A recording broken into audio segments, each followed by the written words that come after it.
Silvia Gómez nos trae el comienzo de la interesante serie Extraños en la Noche. Silvia. Gracias, Aníbal, y hoy comenzamos una nueva serie de reportajes sobre los múltiples asesinatos de hombres solteros supuestamente homosexuales ocurridos en 1985. El título es Extraños en la Noche.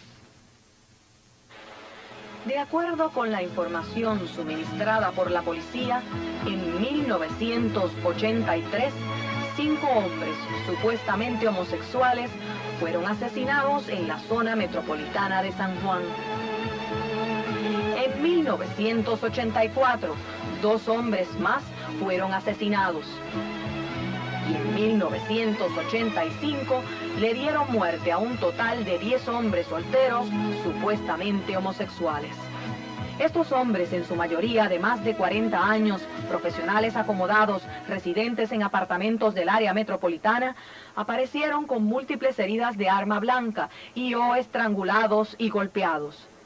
El 6 de enero de 1985, John Davis, abogado estadounidense retirado de 65 años, se desangró a consecuencia de múltiples heridas de arma blanca en su apartamento de Miramar. El 5 de febrero, Jorge Luis Cracione Rivera, subgerente de una tienda de calzado de 29 años, fue estrangulado en su apartamento en Guaynabo. El 22 de abril, el doctor Luis M. González López, un prominente dentista de 51 años, se desangró a consecuencia de heridas de arma blanca en su apartamento en Isla Verde. El 3 de mayo, Iván Frontera Benítez, un conocido cronista social de 43 años, se desangró a consecuencia de heridas de arma blanca en su apartamento en Miramar. El 31 de mayo, Gustavo Faxa de Miguel, un músico cubano de 52 años, se desangró a consecuencia de heridas de arma blanca en su apartamento en El Condado. El 13 de junio, Rafael Sierra García, un programador de computadoras de 51 años, fue estrangulado en su apartamento en Santurce. El 13 de julio, Manuel Rafael Fabián, un cocinero dominicano de 42 años, fue estrangulado en su apartamento en Santurce. El 22 de septiembre, Edgardo Casines, un publicista de 38 años, fue estrangulado en su apartamento en El Condado. El 26 de septiembre, Hugh Williams, un arquitecto estadounidense retirado de 63 años, se desangró a consecuencia de heridas de arma blanca en su apartamento en el Viejo San Juan. Y el 24 de diciembre de 1985, Antonio Torres Díaz, un inspector de recursos naturales de 56 años, murió a consecuencia de heridas de arma blanca en su apartamento en Santurce. En solo uno de todos estos asesinatos de los últimos 3 años, el de Evaristo Rivera Figueroa, se ha acusado a alguien, pero el sujeto se dio a la fuga. El teniente Juan A. Torres del cuartel general de la policía supervisa a 8 agentes que tienen a su cargo los casos de asesinato de San Juan. La investigación está progresando bastante, te diría yo que estamos haciendo el esfuerzo máximo, ¿verdad?, por esclarecer estos casos violentos para que no continúen sucediendo en el área de San Juan. ¿Cuándo vislumbran poder haber resuelto el caso y lograr algún arresto? No te podría anticipar eso, pero estamos reuniendo pruebas circunstanciales, etcétera, para poder que nos conduzca a llegar a estas personas que están ejecutando a estas personas que viven solteros. Mañana en la serie Extraños en la Noche analizaremos los elementos que tienen en común estos crímenes de 1985 y las teorías sobre quién o quiénes pudieron haberlos perpetrado. Y las teorías sobre quién o quiénes son los asesinos. Los crímenes de hombres supuestamente homosexuales ocurridos en 1985 envuelven a hombres solteros que viven solos, profesionales que tienen mayormente entre 30 y 50 años de edad y viven en apartamentos en el área metropolitana. En su mayoría los crímenes ocurrieron en San Juan, Miramar, Condado, Santurce e Isla Verde.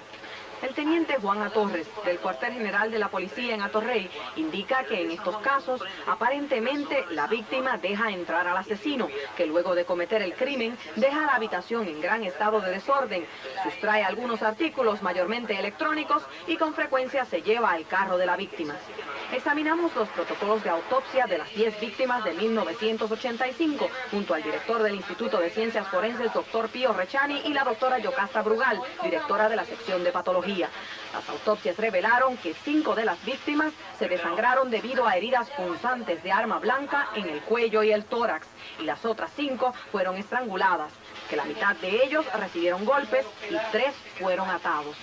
Las pruebas de alcohol y drogas dieron negativo en todos los casos, excepto uno, donde dio positivo para alcohol. La prueba de fosfatasa, que revela si la persona ha sostenido relaciones sexuales horas antes de su muerte, dio negativo en todos los casos, excepto uno. Desde su punto de vista, ¿hay alguna similitud en estos casos? En algunos de los casos hemos encontrado similitud, especialmente en los casos de Faxa de Miguel, en el caso de Iván Frontera y del dentista, que no recuerdo ahora exactamente el nombre. En todos estos casos pues fueron con armas blancas, armas que se encontraban en la casa ya, y el tipo de muerte y de tortura recibido fue muy similar. Claro que con esto no queremos decir que fuera la misma persona o individuo, pero el tipo de muerte es muy similar. El teniente Juan A. Torres cree que aunque el patrón de los crímenes es el mismo, no se trata necesariamente del mismo asesino o asesinos. En varios casos es la misma persona, pero en otros varía la persona. Tenemos alrededor de 2 o 3 personas que están cometiendo estos hechos en el área de San Juan. En la prensa se ha publicado información que la policía no ha desmentido de un supuesto psicópata de 18 años residente en la calle Loíza, que es alegadamente el principal sospechoso de los asesinatos de Iván Frontera, Luis González López y Gustavo Faxa de Miguel. En esos casos que ustedes entienden que hay similitudes y que aparentemente se trata del mismo homicida, ¿cuál es la descripción que hasta ahora tienen de esa persona? Bueno, la descripción tenemos que hay un muchacho entre la edad de 16 a 20 años, joven, pelo negro, un color, una tez trigueña blanca, como delgado. Según la policía, en estos casos donde no hay testigos del crimen, no se han identificado las huellas tomadas, los familiares y amigos no quieren cooperar por miedo y por el estigma social envuelto, resulta difícil hallar el asesino. Pero los familiares y amigos de las víctimas con que hablamos, en su mayoría entienden que la policía no ha sido diligente y ni siquiera ha entrevistado a personas íntimamente ligadas a las víctimas. Aunque el teniente Juan A. Torres nos dijo que no se han hecho bocetos de sospechosos, a nuestras manos llegó este boceto hecho por la policía de un individuo trigueño de aproximadamente 5 pies 5 pulgadas y 140 a 150 libras de peso, que fue a una tienda e intentó hacer una compra con la tarjeta de crédito de Edgardo Casines 2 días después de este haber sido asesinado y antes de que fuera hallado su cadáver. A esta importante pista, aparentemente, no se le ha dado seguimiento. Mañana en la serie Extraños en la Noche conoceremos el contenido de 2 notas supuestamente dejadas por él o los asesinos y escucharemos 2 psicólogos analizando la personalidad de la víctima y el victimario. 85 de hombres supuestamente homosexuales, titulada Extraños en la Noche, 2 psicólogos analizan la personalidad de la víctima y el victimario. En 2 de los 10 casos de asesinato de hombres supuestamente homosexuales ocurridos en 1985, se encontró una nota en la escena del crimen, presumiblemente dejada por el asesino o los asesinos.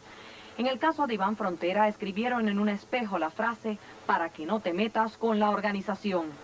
En el caso del publicista Edgardo Casines, dejaron una nota en su mano que decía, según 2 versiones ofrecidas, «Esto te pasa por estar buscando machos en Llorens» o «para que no busques machos en Llorens». A pesar de que estas notas pudieron haber sido colocadas con la intención expresa de confundir y despistar, son significativas. La primera engranaría con la teoría de que puede haber un grupo de personas que se dedican a extorsionar a los hombres homosexuales acomodados, y la segunda tiene implicaciones sociales y psicológicas. El doctor Reinaldo Ortiz Colón, profesor de psicología de la Universidad de Puerto Rico, cree que lo que el asesino quiere decir en esta última nota es: tú te pusiste en esta situación y mira lo que te pasó, tú eres el culpable. Explica que la víctima, en términos generales, vive una vida escondida y oscura, que no se admite ni a sí mismo, se siente sumamente solo y busca compañía sexual que le provea gran excitación por su potencial de violencia. La víctima pierde la noción del peligro, sale a cazar a un desconocido y es cazado. Para el psicólogo, el asesino, que puede o no recibir pago a cambio de sus favores sexuales, es un hombre agresivo que no acepta su propia homosexualidad. Yo creo que el que victimiza está matando un sentimiento que no se acepta en sí mismo, que son sentimientos homosexuales, ¿no? Yo creo que usa a la otra persona, al que mata, para matar dentro de sí mismo y saciarse, exorcizarse de unos sentimientos inaceptables para su propia sexualidad. Y esta nota es un mensaje quizás a otras personas diciéndole, cualquier persona que yo vea por ahí, voy a hacer lo mismo. Y quizás te estás autocontrolando. El psicólogo cree que para prevenir este tipo de crimen es necesario que nuestra sociedad acepte la existencia de la homosexualidad y que se creen redes de sostén dentro de la comunidad homosexual. La doctora Mary Rivera, una psicóloga clínica que dirige el Instituto de Preferencia Sexual de Puerto Rico, creado para orientar a personas heterosexuales y homosexuales sobre la homosexualidad, cree que el asesino con toda probabilidad es un homosexual latente. Es muy probable que la persona que esté cometiendo estos crímenes sea una persona allegada a las personas homosexuales. Es muy probable también que sea una persona homosexual, muy posiblemente homosexual latente, que esté bregando con una serie de conflictos internos en relación a su preferencia y que no los puede tolerar, y luego entonces que entra en una relación o un acto homosexual íntimo, es que afloran todos estos prejuicios y entra en crisis, entonces va y castiga a la víctima por tu culpa, yo hice esto, y la mata. La psicóloga explica que para prevenir este tipo de crimen habría primero que cambiar la visión negativa que tiene la sociedad de la homosexualidad. Porque si tú vas inculcándole a un niño desde pequeño que esto es una cosa pecaminosa, que es una cosa bien mala, es una cosa sucia, y si esta persona entonces en su adultez tiene una preferencia homosexual, pues también va a entrar en conflicto su preferencia con lo que le han enseñado a través de la vida y pudiéramos tener otro matador de esto. Mañana en la serie Extraños en la Noche, un antropólogo analiza a fondo el fenómeno social detrás de esta serie de crímenes. Asesinatos en 1985 de 10 hombres supuestamente homosexuales, titulada Extraños en la Noche, un antropólogo analiza a fondo el fenómeno social detrás de los crímenes. Por cada homosexual que asesinan hay cientos que son objeto de golpizas, maltrato y robo. Y estos actos de violencia nunca son reportados a la policía o son reportados en forma muy distinta a como ocurrieron por el temor de la víctima a que se conozca su preferencia sexual y estilo de vida. El doctor Rafael Ramírez, profesor de antropología de la Universidad de Puerto Rico, que ha estado trabajando en un libro sobre la sexualidad y el poder, sostiene que siempre ha existido la violencia contra los homosexuales y le parece que ahora se ha incrementado. El homosexual es un ser devaluado porque se le considera que es menos hombre que otros hombres. Es un ser devaluado de una sociedad donde la ideología masculina es dominante. Como en muchas sociedades, no es en la nuestra nada más.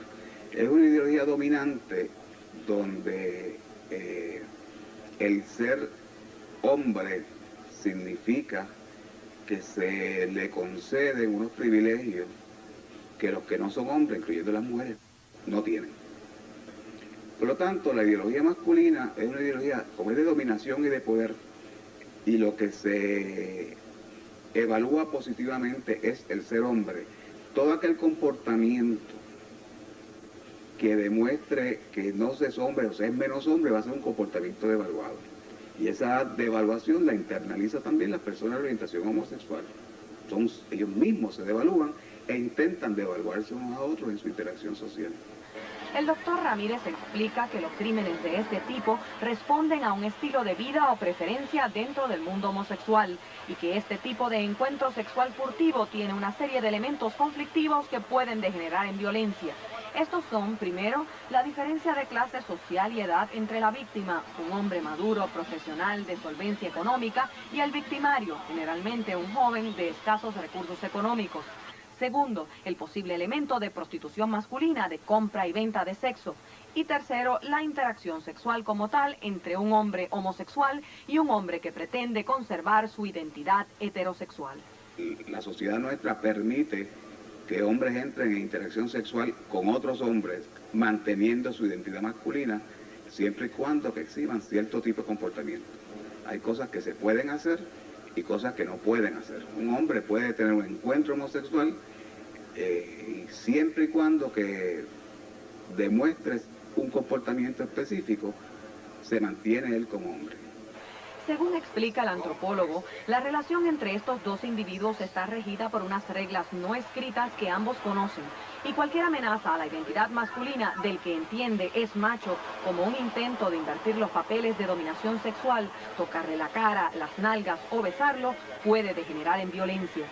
Si a todo esto se le añade alcohol, drogas y un posible elemento racial, el encuentro entre estos dos hombres es una bomba de tiempo.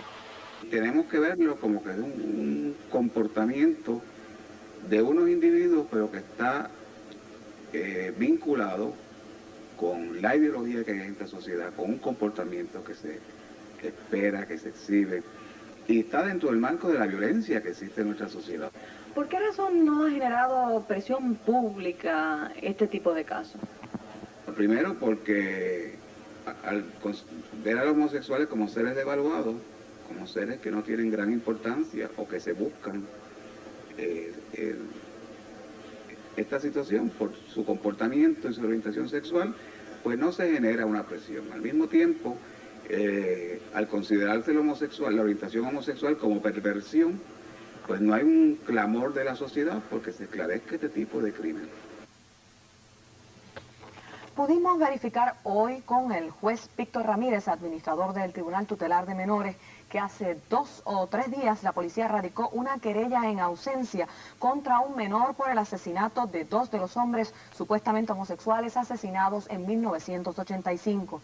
El Tribunal Tutelar de Menores encontró causa probable en ausencia contra el joven por las muertes del dentista Luis González López y el músico cubano Gustavo Faxa de Miguel. Aparentemente se relaciona a este mismo joven con los asesinatos de otros presuntos homosexuales. Mañana en la serie Extraños en la Noche conoceremos lo que piensan algunos homosexuales de esta serie de crímenes.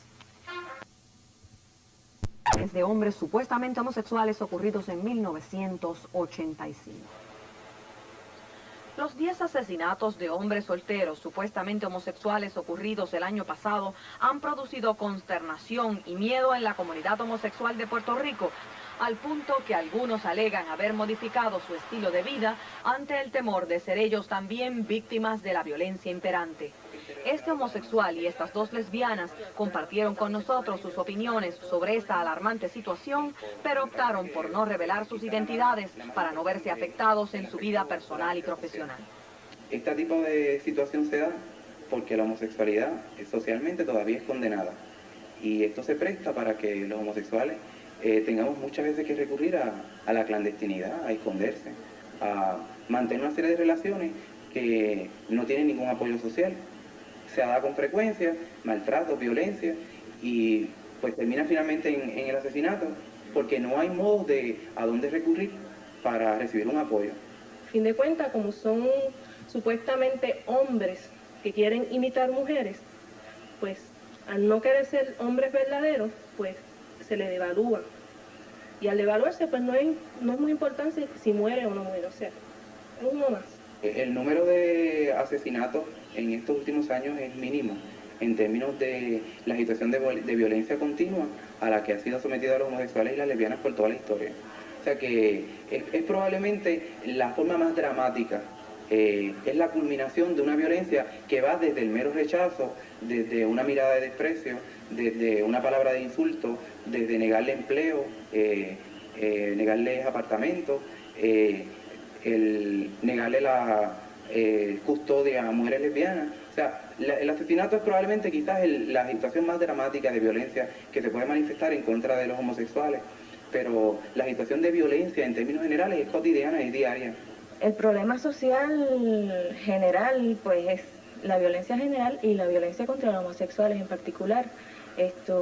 Toda la educación que se nos da en esta sociedad tan sexista, en la que no se permite otra conducta que no sea la heterosexual, y se ve al homosexual como un ser bajo, rebajado o como un enfermo, pues es definitivamente un mal social. Yo creo que hace falta definitivamente una educación a todo el mundo de que el sexo es sano, de que es una parte del ser humano nada más, es una manifestación del ser humano que no lo determina completamente. Así que ser mujer no debe determinar lo que yo soy, ser hombre no debe determinar lo que yo soy, ser lesbiana o homosexual no debe determinar el tipo de persona que yo soy. Sin embargo, eso es lo que se enseña en esta sociedad. Muchas veces los mismos policías contribuyen en gran medida a que se mantenga esta situación de violencia, porque hostigan, porque la presencia de los policías no garantiza en ningún momento ningún tipo de seguridad para los homosexuales y lesbianas en Puerto Rico, sino muchas veces todo lo contrario. Así que si muchas veces ellos son parte de la situación de hostigamiento y de violencia, poco es lo que podemos esperar en realidad de que hagan esfuerzos genuinos para que una investigación pueda ser objetiva y que pueda tener final. Para Telenoticias en Acción, Radamés Sánchez y Silvia Gómez.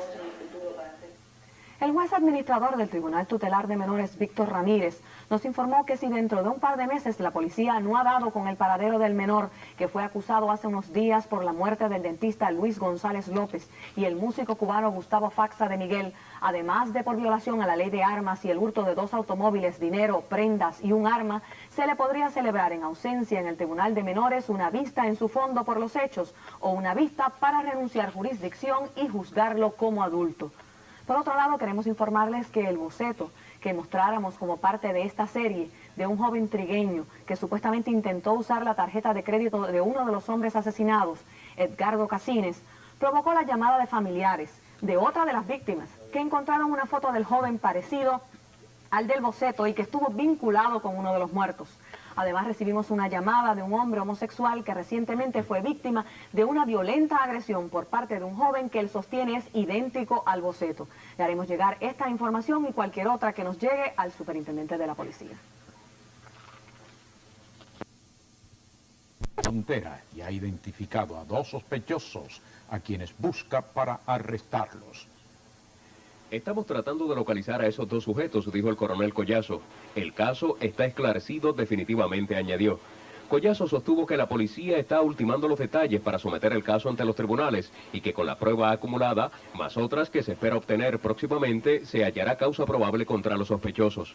Iván Frontera, un periodista dedicado a la crónica social, fue encontrado en su apartamento de la calle Joar en Miramar el pasado 3 de mayo del 85. Presentaba más de 100 heridas de diversas naturaleza en su cuerpo. Mientras, la vista preliminar contra Ángel Colón Maldonado, conocido por el Ángel de los Solteros por la muerte del músico Gustavo Faxas, fue pospuesta ayer para el 24 de este mes debido a supuestos problemas que confrontó el Ministerio Público.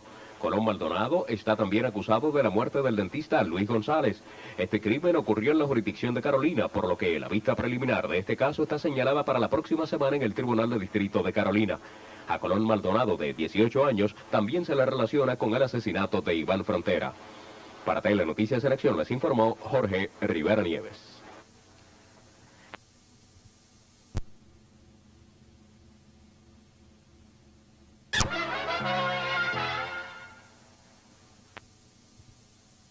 $1 que le fue fugada. El sujeto fue arrestado hace 3 meses gracias a la investigación del teniente Juan Torres y el fiscal Andrés Rodríguez Elías. Ángel Colón Maldonado, conocido como el Ángel de los Homosexuales, fue ingresado anoche en la penitenciaría de la Parada 8. Colón Maldonado fue arrestado en Nueva York y traído a Puerto Rico el pasado 7 de julio. El llamado Ángel de los Homosexuales fue llevado anoche ante el juez Carlos Rivera Martínez del Centro Judicial de Atorrey, quien determinó causa probable por el asesinato de Iván Frontera y violación a 2 artículos de la ley de armas. El magistrado le impuso una fianza de $1.020.000, la cual no pudo prestar, por lo que fue encarcelado. A juicio de una madre de un joven asesinado recientemente, nuestra sociedad está aceptando la criminalidad como parte de nuestra vida diaria, aunque le tema.